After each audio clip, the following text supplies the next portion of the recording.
Come on in. Welcome to Idled Out, where we talk all things Survivor. My name is Luke, and today we're taking a look back at my Survivor 47 preseason cast analysis. Before every Survivor season, I go through all of the preseason press for every single new Survivor player and give you my analysis on each one, from how they'll play to who they'll align with. And as is tradition on this channel, I also give each player an award. It's high school superlatives, Survivor style. Most likely to win, most likely to be the first person voted out, and everything in between. Most people stop there, not me. At the end of each season, I go back and look at my initial cast assessment to examine how right and wrong, quite often wrong, I was. And let me tell you, my Survivor 47 cast analysis is a doozy. We've got hits and, oh boy, we've got some misses.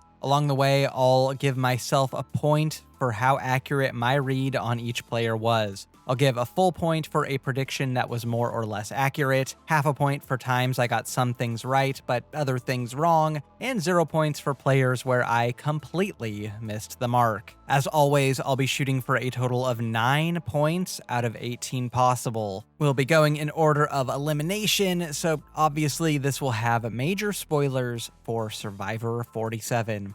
It's my favorite video of the year, but there's 18 of these players to get to, so let's get to it. First, let's look at Survivor 47's first boot and my pick for most likely to get the most confessionals, John Lovett. Considering he got 9 freaking confessionals and the episode title in his single episode, it's safe to say I got that part right. But what else did I say?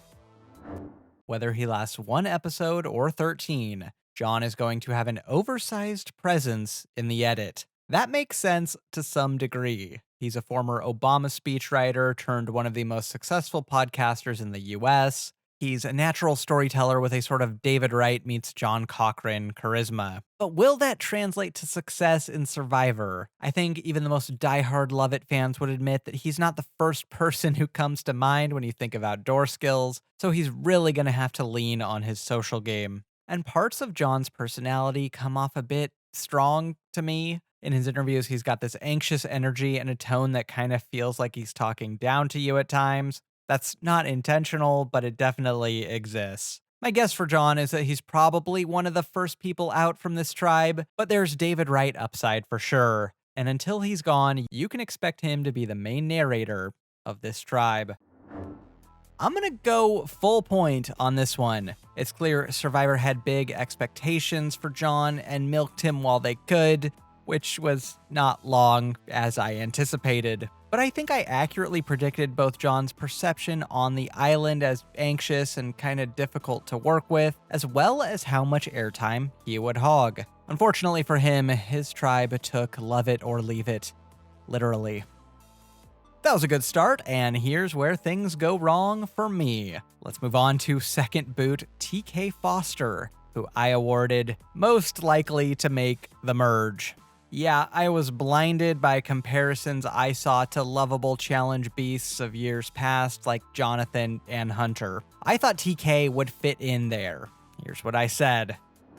Things would have to go totally bonkers for this guy on this tribe to not at least make merge. TK punched that ticket to the merge the second he stepped onto the beach. TK is the biggest guy out here. He's super fit. He's super magnetic. He is a classic early post-merge boot. Personality-wise, he kind of reminds me of John Hennigan. Very kind and sincere when you break down the walls, and he's not putting up a front. In the early game, he's going to carry this tribe to a lot of victories. I think he'll be involved in whatever majority alliance forms on this tribe, and I do think there are a lot of potential allies for him here. I'm looking at Tiyana and Kyle and even Sue, as I said. And the more strategic players on this tribe will be more than happy to use him as their meat shield. But in the back half of the game, I just don't think anyone's going to really let him get deeper than like 8th or 9th place. And anytime he doesn't have immunity, he's going to be playing defense. Welcome to the new era. TK is one of those guys who seemed really nice off the island, but on it he was just overly competitive and not really matching Tuku's vibe. He put too much stock in the physical game, which is obviously where he would shine, and honestly, so did I when making this prediction. I basically got nothing right here other than TK and Kyle, and to a lesser extent Tiyana clicking, so I'm going 0 points, bro. Let's continue that winning streak with Aysha Welch, my pick for most likely to be the season's final boss. Apparently, the post-merge I was envisioning started with a TK boot and ended with an Aysha boot, when that was actually just weeks 2 and 3. Why did I think Aysha would be one of the main players of the season? Podcasting is a personality-based job. There are probably dozens of Married at First Sight podcasts, but people listen to Aysha because she's insightful and entertaining. I think that is really going to carry over to Survivor for her in a big way. Her social game is going to be S tier.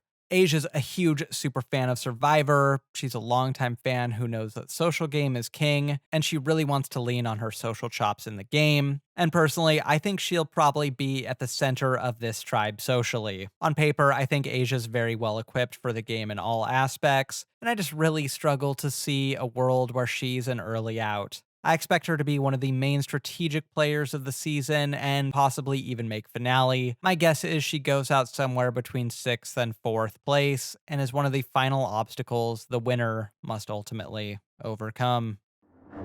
Okay, to be fair here, Aysha was in the majority until Rome started collecting advantages like Infinity Stones. But she proved to be rather inflexible when it came time to throw Saul under the bus, which is part of the social game.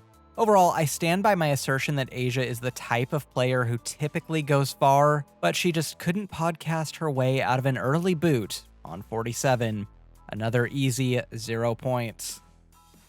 Let's move on to Kishan Patel, my pick for most likely to be too nice for Survivor. Frankly, I did not think Kishan had the killer instinct to play this game, and I came away from his pregame press believing he's the kind of player who will almost never do well in the game. Why did I think that? Protect this sweet baby angel at all costs. This guy is humble, lovable, giving, insanely likable, and he's going to be eaten alive in this game. Where I see problems for Kishan is on the mean side of Survivor. The ending someone's dream part of it. Kishan admittedly is super empathetic. You can tell how kind he is after 5 seconds of listening to him. I really don't know how good he'll be at getting people voted out, and more importantly, how not to be that person. Unfortunately, I just really see Kishan as one of the first few people out of the game, but I hope I'm wrong. I can definitely see a scenario early on where he's making personal connections, but not strategic ones, and I could see him getting left behind on this tribe as the game happens around him, and him not having the heart to full force heave someone else under the bus when he's on the ropes. His game will flatline early. I wouldn't say Kishan was necessarily too nice for Survivor, but he was definitely too trusting and too naive, which I sort of view as two sides of the same coin. My prediction that Kishan would be an early boot was correct, but he didn't really have the trouble I thought he would in throwing other players under the bus, so I'll go half a point. And in keeping with Kishan's legacy on the show, maybe we'll have flashbacks to this prediction later on.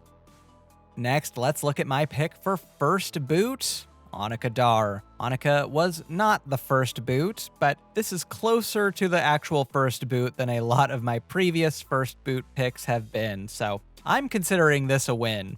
Here's why I thought Anika was not cut out for Survivor. Anika is a COVID fan of Survivor who's definitely on the more casual side of things. She says she wants to play like Parvati and Sandra and Sarah and Wentworth, which doesn't really tell me anything because those are just 4 popular players who play completely differently from one another. Going into New Era Survivor as a casual fan isn't always a bad thing, but in Anika's case, I just don't really get the sense that she has a good blueprint of her own game or her own skills and pitfalls. I think she's just going to struggle to keep up socially and strategically on a tribe that is likely to hit the ground running on those fronts. On the plus side, I think a job heavy on communications is good for her, but she's really going to need that because I do think this is a pretty bad tribe draw for her. I think all the people Anika could potentially vibe with are on other tribes, and I don't really see any quick and easy allies for her here. Regrettably, first boot. I think if Anika had played this game 5 years from now, she'd be killer. I sort of thought the game would leave Anika behind, but if anything, her downfall was being too assertive and out front. Still, she was an early casualty on Gata as expected, and I don't think she really knew her strengths or where she fit in on the tribe, so I'll go half a point again. Now, I don't want this to take as long as it took to snuff Anika's torch, so let's move things along. Next, let's look at the star of the pre-merge, Rome Cooney, who I awarded most likely to overplay.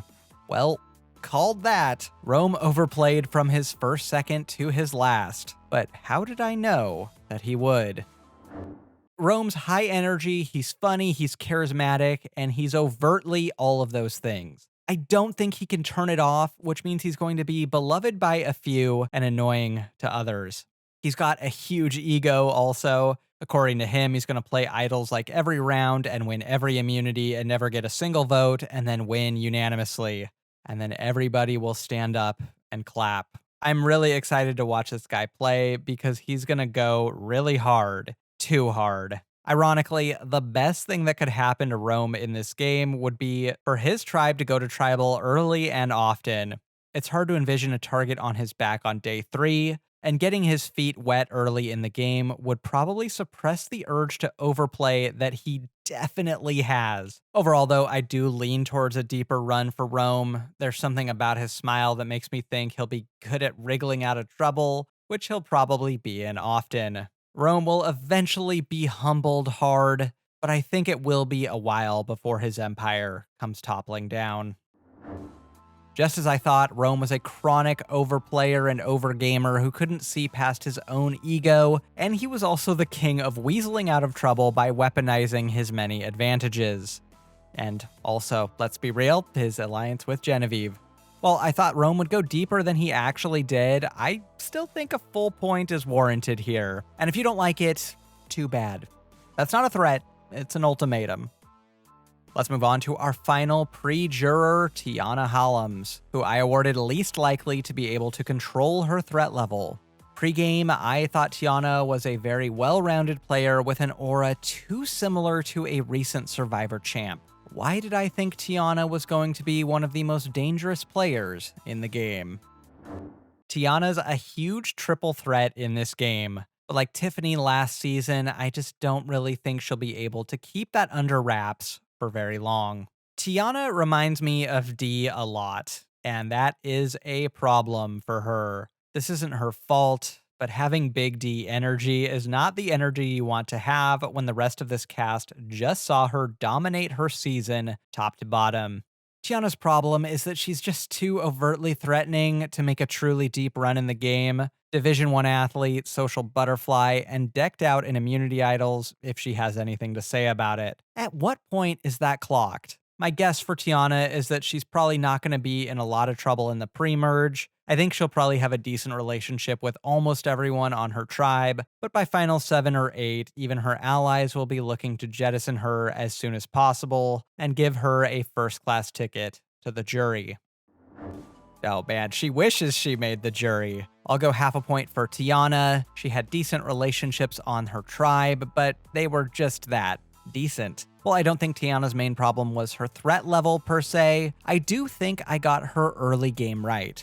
Don't put my pickle on blast too much for this one, though. Moving on, let's talk about our first juror, Sierra Wright, who I thought was most likely to be the social butterfly. Sierra was in just about every alliance on Gata, so I got that part correct. But what else did I say about Sierra preseason? Is this the cast assessment for Survivor 27 instead of Survivor 47? Sierra is so Lynn Spillman casting coded, it's insane. Sierra is like transplanted out of time and space from Survivor's 20s into the new era. I think it's pretty easy to look at Sierra and write her off as someone who will get like 17th place, but I think she's got a decent runway ahead of her. I think socially she'll be really adaptable. I could see her really working with almost anyone on this tribe, but I'd expect her and Sam to be working together. And I do think she'll land as a solid number in whatever majority alliance forms on this tribe. I kind of feel like she's a mix of like Jeffra Bland and Ashley Nolan, a likable, solid, middle of the road player who makes mid merge 9 times out of 10, but who's a soldier in a larger army and used by better players, then ends up as collateral damage somewhere along the way.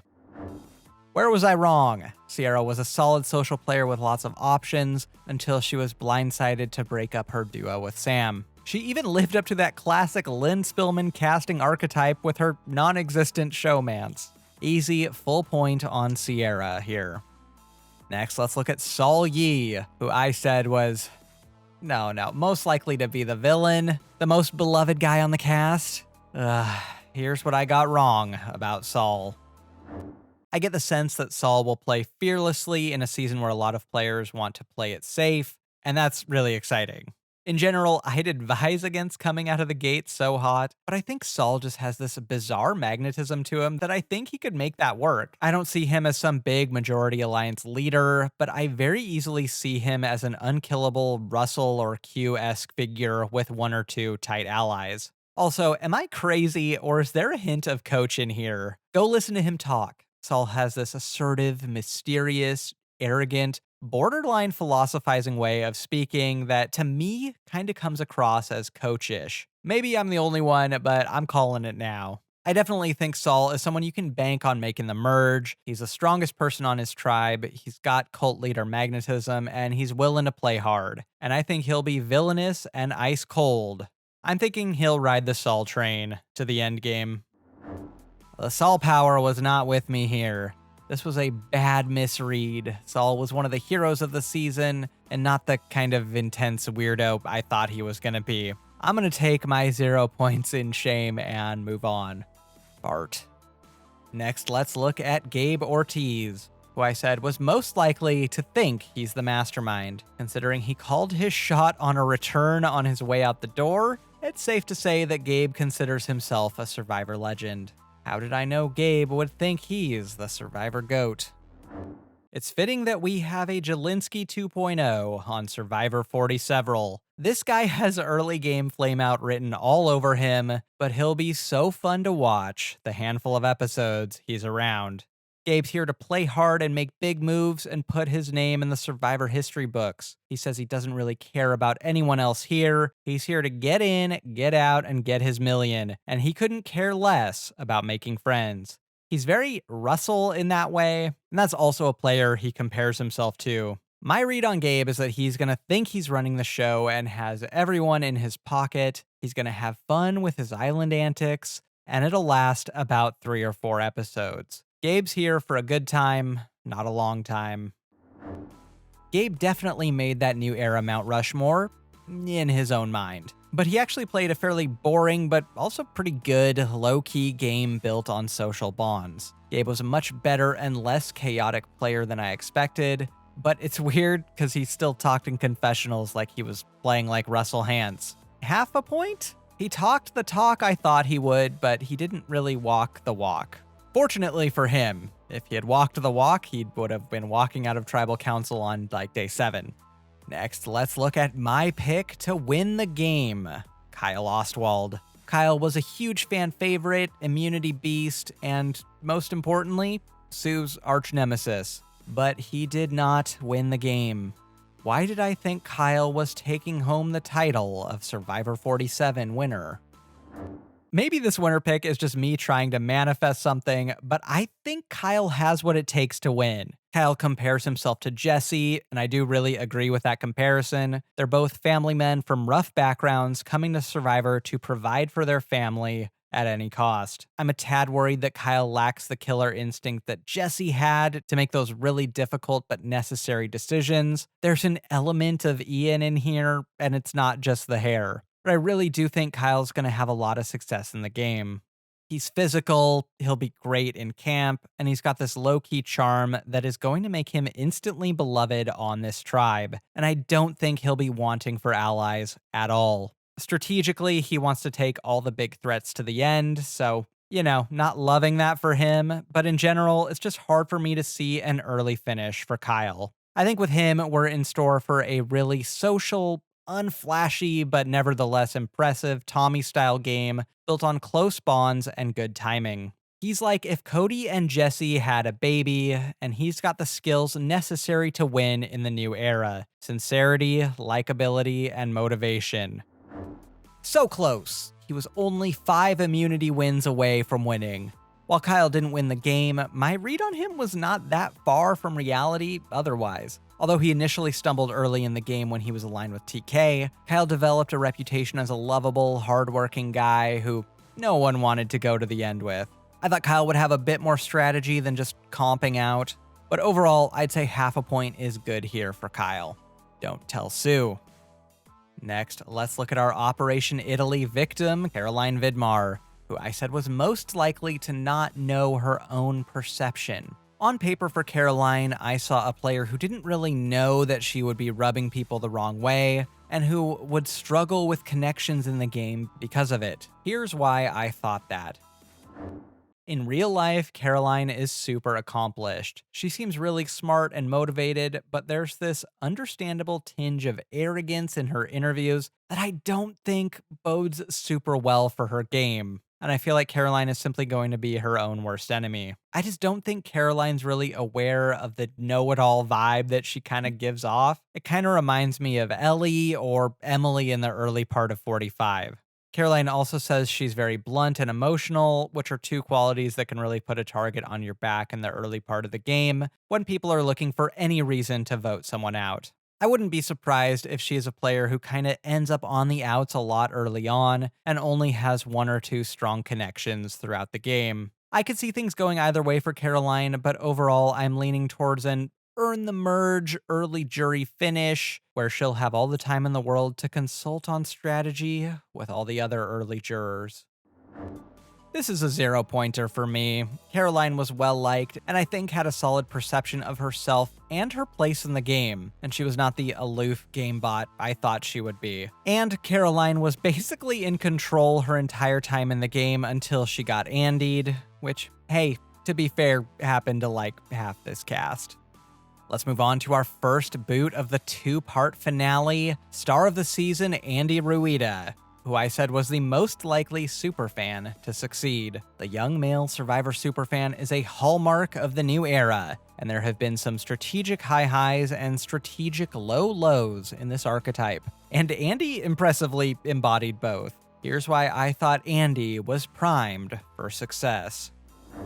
A lot of superfans get on Survivor and immediately crash and burn. We may even see that this season. But I think Andy's really going to do better than your average superfan. His work in AI gives him the skills he needs for the number crunching aspect of the game. And I think his strategy of using social capital instead of over-relying on idols and immunity wins is good, if tricky to pull off.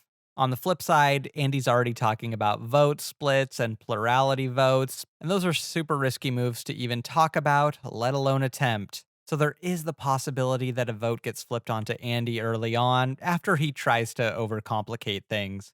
Especially in a small tribe, Andy comes off to me as the type of player who really needs just one solid ally who complements his weaknesses and who can rein him in. And I think his best bet on this tribe is Rachel, but I could also see him doing a little JT and Steven thing with Sam. Either of those combos would be super dangerous. Small chance Andy overplays his way to an early exit. I'd expect him to be in the game for the long haul. Andy had one of the worst episode 1s you can possibly have in this game and still survive. But over time, he slowly gained steam, culminating in pulling off the most complicated move of the season. Putting his disastrous episode 1 aside, I think this was a fairly accurate analysis on everything Andy. So I'm gonna pull my own Operation Italy-esque heist here and give myself a full point. Next, let's look at our next finale part 1 boot and the other star of the season, in my opinion, Genevieve Mushalak, who I said was most likely to be the first player out or the winner. I award this to players who I see having super high variance in the game, someone who has it in them to go far, but also to flame out or flop on day 3. Here's what I originally said about Genevieve.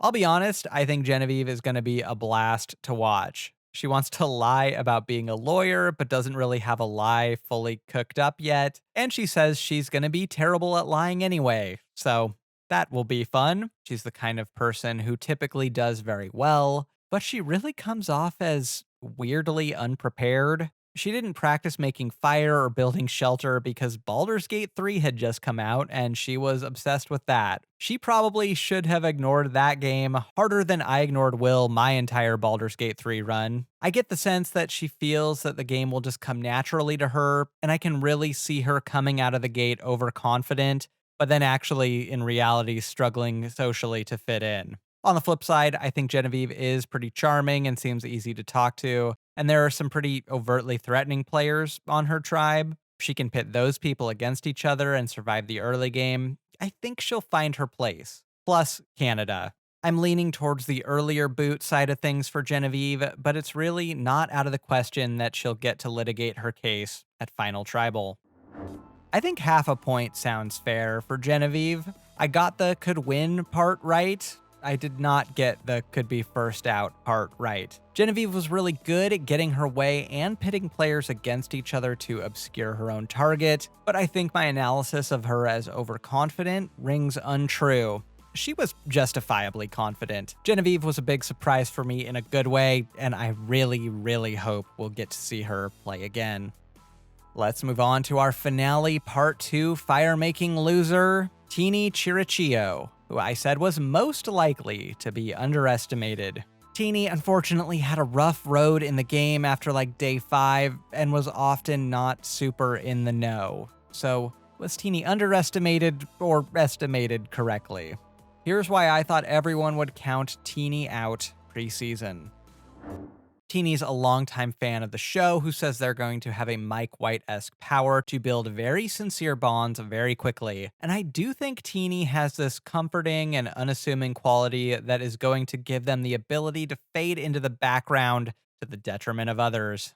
Teeny's probably going to be a mostly social player. And what I think Teeny needs is a really close ally who can be out front to take the hits while they're in the back building the alliances. Someone who's completely different and unexpected. I think Teeny and Saul would be such a fun alliance combo. On the negative side of things, Teeny's the smallest person on this season. I think they could really be a target, justly or not, if this tribe is losing a lot. So there's definitely a real possibility Teeny is an early boot. Those first few rounds are when Teeny is most at risk, but like Erica, if Teeny can survive the early game, I really see them with a game that slowly builds steam towards the end game, and no one will see them coming until it's too late. Sleeper pick to win. Did I say sleeper pick to win? I meant sleeper pick to lose to wind. For Teeny, I envisioned a game that slowly built momentum towards the end, and that was just not the case. Teeny's game basically fell off when Kishan left. On the other hand, Teeny was a well-liked social player with connections as I anticipated, and I called the Saul and Teeny combo. Tepidly, half a point. Next, let's move on to our first Final 3 loser, Sue Smay, who I said was, most likely to be gone too soon. Apologies to Sue. I genuinely underestimated her. Here's why I thought Sue would be one of the first 3 out, not one of the final 3. Start the prayer circle now. I really want to be wrong on this one. I mean, I already love her. This is a top 10 cast photo of all time. Sue's here to play hard. She doesn't suffer fools, and she's probably going to get in a lot of arguments. She is, as she puts it, a Sigma female. I want Sue around as long as possible, but who does she work with on this tribe? I could see her getting along well with Gabe, actually, and maybe TK, but I think Tiyana and Caroline are going to drive her nuts. And I think just on demographics, unfortunately, older women are targeted by default early, so that is at play here. The good news is that Sue's on a tribe I don't expect to see tribal council very often. On paper, at least, this looks like they'll be the most successful tribe in the challenges. So Sue's success is really going to be tied to the success of this tribe as a unit. Other players here have cruise control to the merge, but Sue's really going to have to put in the work to find her place in this tribe, or else she'll be on that pre-jury flight home. From her gameplay style to her allies to her longevity, I basically got everything wrong on Sue. I only could have been wronger if I said her and Kyle would be BFFs, and she'd be washing her face every day. 0 points. Next, let's look at our final tribal runner-up, Sam Phelan, who I said was most likely to be the fan favorite. Okay, I'd say Sam was popular with the audience, but the favorite?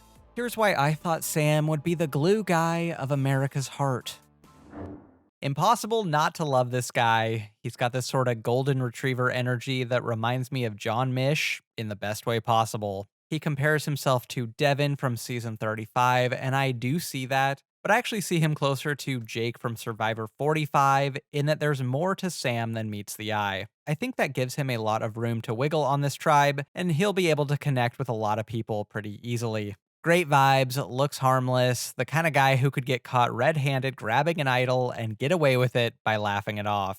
Sam wants to just be chill and be someone's +1 in the game. That's a good strategy for him if I think he could stick to it. I think this will get thrown out the second he hits the beach, and he's not going to be able to really turn down the heat in the challenges or his big energy at camp. Overall, though, I'm feeling pretty good about Sam's chances. He'll probably carry this tribe in the early part of the game, be a shield for his alliance, then go home early to mid-merge. I think all of my analysis of Sam's happy-go-lucky game applies superbly on Gata. But the second he had to play defense after Sierra left, I think the vibe shifted a bit, not in a bad way, but away from the golden retriever energy I saw in Sam. I don't think I can give myself a full point when I said Sam would be the fan favorite and there are 4 or 5 other players I'd put ahead of him, but I do think he was pretty unanimously well-liked by the audience. I'll go half a point. I mostly got the vibes and gameplay right, but Sam proved more resilient than I thought he was. Maybe with that second place money, he can try some new fruits and vegetables. I know he's probably not had these, but I'd recommend apples. They're really good. Finally, let's look at our Survivor 47 winner, Rachel Lamont, who I said was most likely to play it too safe. In her preseason interviews, Rachel came off to me as an overly conservative player who I didn't think had the killer instinct to win Survivor. How wrong I was. Here's what I thought about Rachel before the season began. Rachel wants to be friends with everyone, but secretly run the game from the shadows a la Omer. That's a great strategy if you can pull it off, but there's a reason it's so rarely successful.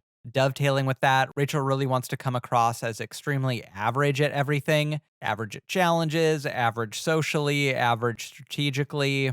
But does average win Survivor? That's fine for a bit, but I'm just kind of getting Survivor 46 Mariah vibes where she just rides the middle too hard or plays it too safe when she should flip and ends up getting left behind in the game. I don't think Rachel will have much trouble early on. I think she'll be a low-key social threat with connections everywhere, and I think she'll probably have a relatively easy ride to the merge. But I'm worried her blend into the background strategy is going to work a little too well. Potential earn the merge victim who tops out at 0 vote finalist. Does average win Survivor? No. Was Rachel average? Definitely not. Easily one of the better players of the new era in my opinion, Rachel emerged as a bold but tactical strategist. 2 things I did not think she would be. I don't think this prediction was a total disaster. I did foresee Rachel's strong social game. Even her enemies were her friends. But I really don't think I can give myself any points on this one. When Rachel dominated a back half of the game, I barely expected her to make. So, no points for me, unless Rachel wants to steal some for me like it's rice at a challenge. Okay, I've tallied up the points, and I have 8 points out of a possible 18. I'll be honest, this was a tough cast analysis for me to do, and I thought that at the time. Players I thought would dominate didn't even survive a single vote, and players I thought would flail were some of the strongest strategists and social players in the game. But in my defense, I still had some bang-on predictions. Anyway, I hope you all enjoyed Survivor 47 as much as I did. Since the move to 90 minutes, Survivor has been on a hot streak, and I'm excited for that to continue through Survivor 48. And I'll be there to deliver another one of my guaranteed accurate cast analyses. A final note as we head into the holidays, I'll likely not be putting out a video the next 2 weeks as I celebrate the holidays with my family, meaning the next video will probably be on January 12th. I'm not 100% certain on that. The algorithm needs to be fed after all, so we may have a new video on January 5th. But if I do end up taking Christmas and New Year's weeks off, I'll make sure to put up a little Christmas present in the form of a short. I've also got some really fun ideas for next year, so I hope you'll stick around, like dirt on Sue's face. Got nothing else for ya. What did you think of my cast analysis of Survivor 47? Who did I get right? And who did I get wrong? Let me know. Until next time, don't get idled out.